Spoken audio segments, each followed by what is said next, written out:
बिस्मिल्लाहिर्रहमानिर्रहीम अस्सलामु अलैकुम। It's me Irtaza Lagari. You are watching global village farming. आज की इस वीडियो में हम थोड़ी सी डिफरेंट किस्म की बात करेंगे और बेसिकली ये वीडियो जो है ये दो पार्ट्स में है, यानी कि इसमें दो बातों को डिटेल से डिस्कस किया जाएगा। नंबर वन, जो व्यापारी हजरात, और नंबर टू, यूट्यूबर हजरात। अच्छा, व्यापारी हजरात के ऊपर बहुत बहस हो चुकी और यूट्यूबर्स के ऊपर भी लोगों ने बहुत ज़्यादा गुफ्तगू की है। मैं ज़रा आज कुछ डिफरेंट एंगल से बात करना चाहूँगा। देखें, व्यापारी हजरात ने लालच की, उसकी सज़ा पाई, लेकिन क्या जो सिंध हुकूमत है उसने भी कुर्बानी को आसान करने के लिए कोई कोशिश की? मुझे दोस्तों के बहुत से मैसेज आए जिसमें उन तमाम सहूलियात का जिक्र किया गया जो आसान कुर्बानी के लिए गवर्नमेंट ऑफ सिंध ने व्यापारियों को मुहैया की। आइए उन तमाम सहूलियात का जायज़ा लेते हैं। दोस्तों याद रखिएगा, ताली दोनों हाथों से बजती है। हम व्यापारी हजरात पर बहुत बात कर चुके, उन्होंने लालच की, उसकी सज़ा पाई, मगर दूसरी साइड से देखा जाए तो व्यापारी एक दूसरे एंगल से मजलूम भी हैं। दुनिया भर में बिजनेस करने वालों को सब्सिडी दी जाती है, सहूलियात दी जाती हैं ताकि महंगाई ना बढ़े। लोगों को आसानी देना, इन्फ्लेशन को काबू में रखना, ये गवर्नमेंट का काम है। व्यापारियों के रवैये, उनकी बदतमीज़ी, उनकी लालच को एक तरफ रखकर अब देखें कि वो किस तरह मजलूम भी थे, क्योंकि हम सिर्फ तस्वीर के एक रुख पर बात करते हैं जो हमारा मन चाहा हो, दूसरी तरफ हम देखना भी नहीं चाहते। मेरी इन बातों से कुछ लोग इख्तलाफ भी करेंगे, कुछ नाराज़ भी हो जाएंगे, मगर फ्रीडम ऑफ स्पीच तो मेरा हक है ना, आईने पाकिस्तान ने दिया है। आप इख्तलाफ तमीज़ के दायरे में 100 बार करें, कमेंट्स में करें, यह आपका हक है, हम रिप्लाई भी करेंगे, और जिधर मैं गलत हूँ वहाँ पर आपका इख्तलाफ बनता भी है। आइए देखते हैं मंडी में व्यापारियों को क्या क्या सहूलियात दी गई। नंबर वन, एंट्री फीस 4500 रुपये फ़ी जानवर एंट्री फीस। हम जब कहते हैं कि बहावलपुर मंडी में 4 से 5% टैक्स है, तो लोगों का जवाब आता है, छोड़ो यार, इस मंडी में क्या जाना। हम भी कहते हैं क्या जाना, एक जानवर के पीछे 4 से 5 हज़ार रुपये दे दिए जाएं। लेकिन यहाँ पर 4500 रुपये फ़ी जानवर एंट्री फीस थी। अच्छा, ये वो तमाम इन्फॉर्मेशन हैं जो मुझे लोगों से मिली, मैं पहले बता रहा हूँ। अगर इनमें कोई चीज़ गलत है तो आपने ज़रूर मेंशन करना है। अच्छा, अब व्यापारी हजरात, ज़हरी बात है, अपना माल पंजाब से चला फिरा कर तो नहीं लाएंगे ना, किसी ट्राले में लोड करके लाएंगे। उसकी एंट्री फीस थी 5000 रुपये फ़ी ट्राला। आगे चलते हैं, एक पट्टी का जो किराया था वो था 2,20,000 रुपये, और जो वीआईपी जानवरों का एरिया था उसका मेरे ख्याल में इससे भी डबल था, इसको भी ऐड कर लें। अच्छा, 20 जानवरों पर 5 ड्रम ज़बरदस्ती फ़रोख्त किए गए, क्योंकि ड्रमों का ठेका अलग से दिया गया था, और जिन व्यापारियों के पास ड्रम मौजूद थे उन्हें वहाँ पर बता दिया गया कि भाई ये ड्रम आप लेकर तो जा रहे हैं, लेकिन हमसे भी आपने ड्रम ख़रीदने। क्या कमाल की सहूलियात दी जा रही थी लोगों को। यानी कि ये मंडी ना हुई, ये तो एक ऐसा इलाका हो गया जहां पर लोग जाकर यरमगाल हो गए। यानी कि आप उनको फंसा रहे हैं कि यहां बिजनेस करने आना है तो ये चीज़ें हैं जो आपको करनी पड़ेंगी। अच्छा, मंडी में रोशनी करने के अलग से पैसे, यानी बिजली के, खाने पीने की चीज़ें भी व्यापारी हजरात मंडी से ही खरीदेंगे। उनको सीन या अनसीन तरीके से इस चीज़ पर मजबूर किया गया कि भाई यहीं से लो।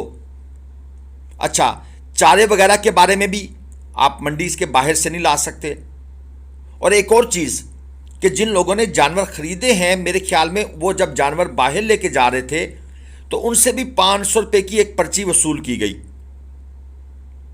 तो आपका क्या ख्याल है, ये सब खर्चे व्यापारी को गवर्नमेंट ऑफ सिंध वापस करेगी? नहीं सर, ये सब आपकी जेबों से ही निकलने हैं, डायरेक्टली या इनडायरेक्टली।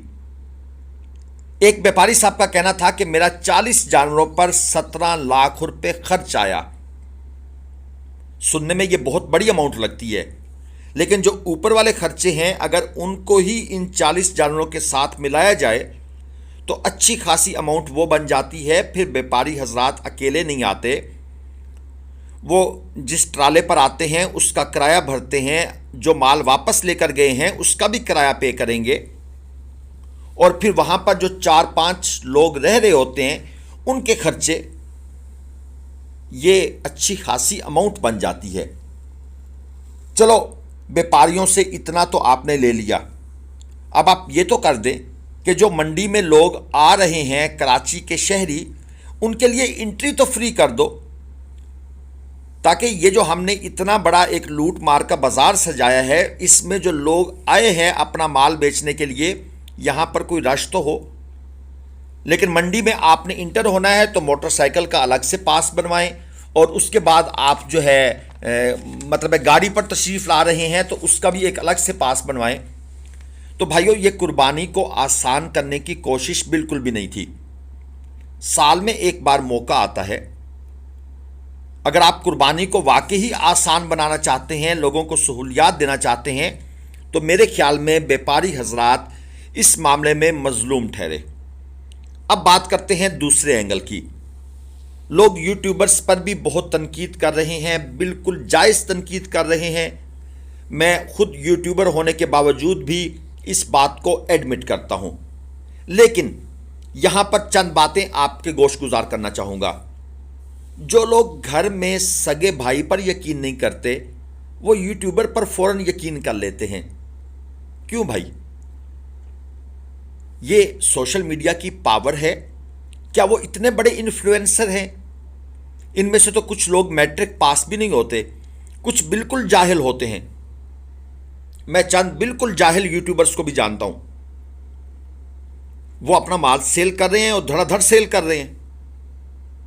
अच्छा, आप, मेरा एक सुजेशन है, यूट्यूबर्स की वीडियो से सिर्फ इंफॉर्मेशन निकाल लें। मैं निकालने का कह रहा हूं।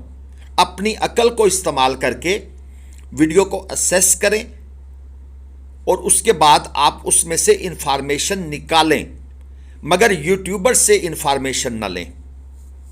याद रहे, वो आपको अपने हिसाब से गाइड करेगा। मैं सारी बातें आपके सामने खुला के रख रहा हूं। और याद रखें, यूट्यूबर्स और व्यापारियों का बांड बहुत मजबूत बांड है।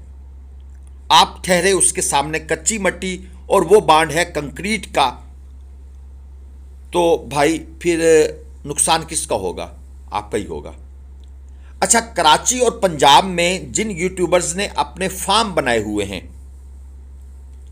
क्या वो अपने बिजनेस को सिक्योर करेंगे या आपका साथ देंगे? अच्छा, आपने कभी नोट किया है कि वीडियोस में व्यापारियों के नंबर क्यों दिए जाते हैं, या बड़े व्यापारियों पर ही क्यों फोकस किया जाता है? आज चाचा सलीम ये माल ले आया, आज हाशम का ये बछड़ा 2 करोड़ का बिक गया, आज फलां के साथ ये हो गया, आज फलां के साथ ये हो गया। ये चाचा सलीम कौन था? आप लोगों के लाइक्स ने, आप लोगों के बार बार देखने ने, आपके इंटरेस्ट ने, भाई यूट्यूब का एल्गोरिदम भी यही चीज़ देखता है कि जितना जिस चीज़ में लोग लाइक, इंटरेस्ट ले रहे हैं, वो उस वीडियो को ज़्यादा प्रमोट करता है। नतीजतन वो यूट्यूबर देवता बन गए। उनकी वीडियोस में आपका इंटरेस्ट था। मैंने आपसे कहा है, यूट्यूबर की वीडियो से इंफॉर्मेशन निकालें, यूट्यूबर से इंफॉर्मेशन न लें। तो भाईजान, आप लोगों का भी कसूर है। अच्छा, अगर वीडियो में व्यापारी का नंबर ना दिया जाए तो लोग कहते हैं यार क्या फ़ायदा। मैंने बड़ी तनकीद सुनी है शुरू से कि यार आपकी वीडियो में व्यापारी का नंबर ही नहीं होता, क्या फ़ायदा ऐसी वीडियो देखने का जब नंबर ही ना हो। मतलब ये आप खुद चाहते हैं कि महंगा माल बेचने वालों की हम पब्लिसिटी करें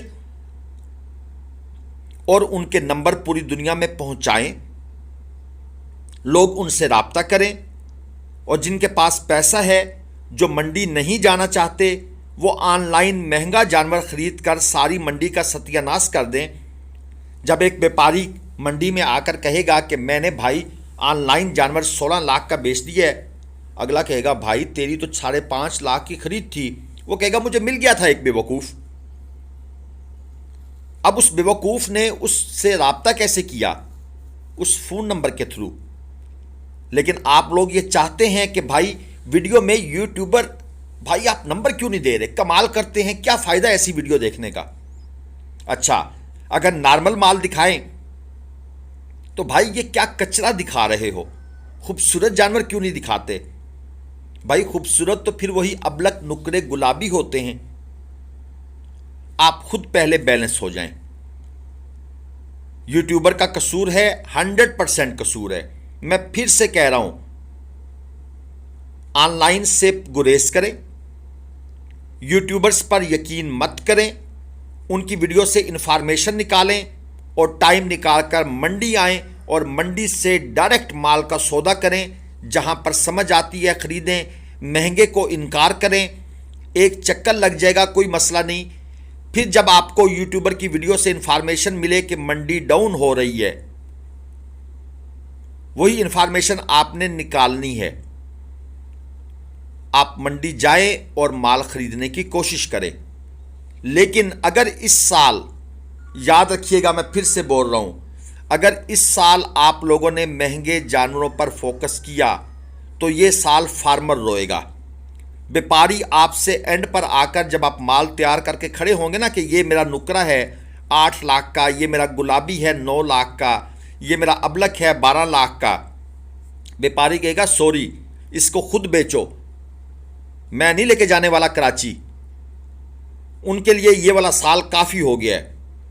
तो फिर फार्मर भाइयों आपने रोना है, और आप जब रोएंगे आपके आंसू पूछने वाला कोई नहीं होगा। कराची की डायमेंशंस मुकम्मल तौर पर चेंज हो गई हैं। वो जो पहले के हालात थे, अब कराची के वो हालात मुझे बिल्कुल नज़र नहीं आ रहे।